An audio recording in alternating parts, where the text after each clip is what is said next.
It was a cold night in Boston, December 1773. A crowd gathered at the harbor, their breaths clouding in the icy air. On the decks of the Dartmouth, a group of men disguised as Mohawk Indians silently boarded the ship. With hatchets in hand, they split open wooden chests and dumped hundreds of pounds of tea into the black water. The harbor slowly turned brown, the smell of wet tea leaves filling the night. This was no ordinary protest. It was the spark that would ignite one of the most dramatic revolutions in human history.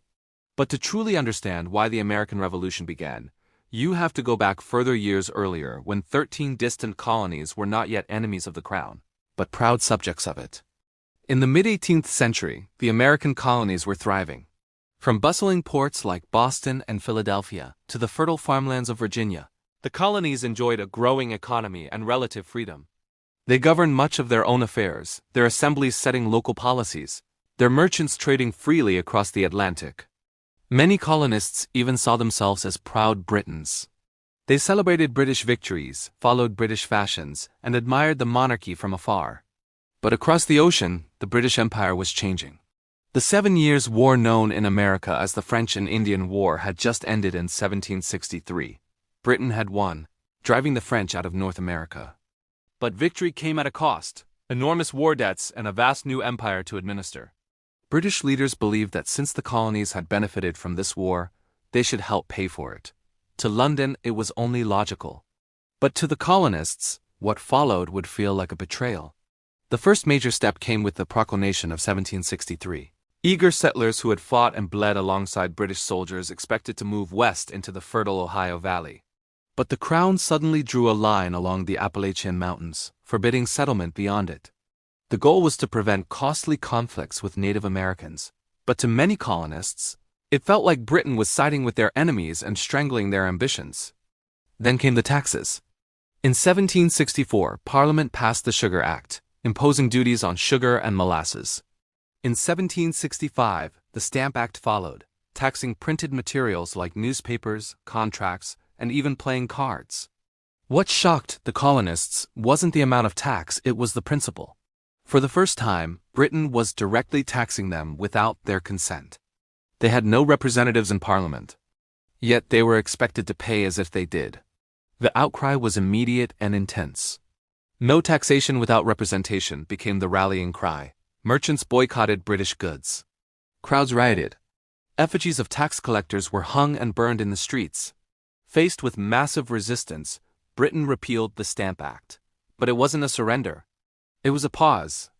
In 1767, the Townshend Acts imposed new taxes on imported goods like glass, paper, and tea. British troops arrived in Boston to enforce order. Tension grew like a coiled spring. On a snowy evening in March 1770, that spring snapped. British soldiers, surrounded by a jeering mob, opened fire on civilians. 5 colonists were killed.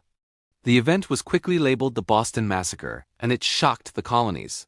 This wasn't just about taxes anymore. It was about power, dignity, and fear of losing hard-won freedoms. Many colonists began to suspect that Britain intended to strip them of self-government altogether. For a moment, tensions eased when Britain repealed most of the Townshend duties.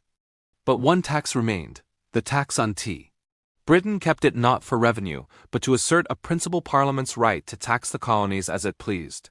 And then, in 1773, came a twist no one expected. The Tea Act actually made tea cheaper for colonists by allowing the struggling British East India Company to sell directly to America, bypassing colonial merchants. But colonists saw through the plan. If they accepted the cheap tea, they'd be accepting Parliament's authority.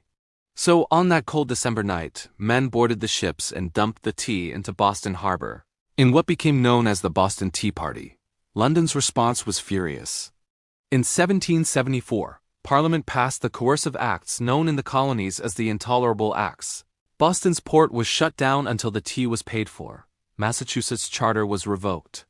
British soldiers could now be quartered in private homes. To the colonists, it felt like martial law.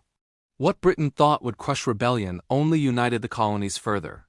For the first time, delegates from across the 13 colonies met in Philadelphia at the First Continental Congress. They were not yet talking about independence. Most still considered themselves loyal to the crown. but they were determined to defend their rights as Englishmen. Then, in April 1775, came the moment that changed everything. British troops marched toward Lexington and Concord to seize colonial weapons and arrest rebel leaders. But colonial militias stood in their way.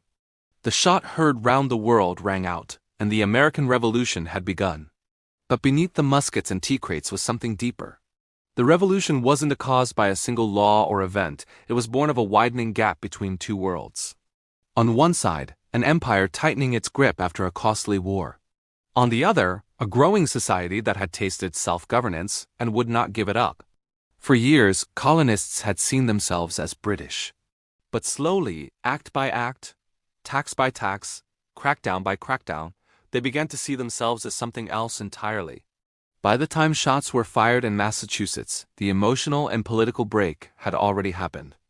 The American Revolution began not because of a single outrage, but because of years of accumulated grievances, clashing visions of power, and a people realizing that their destiny might lie not under a distant king but in their own hands. And once that realization took root, no empire could stop it.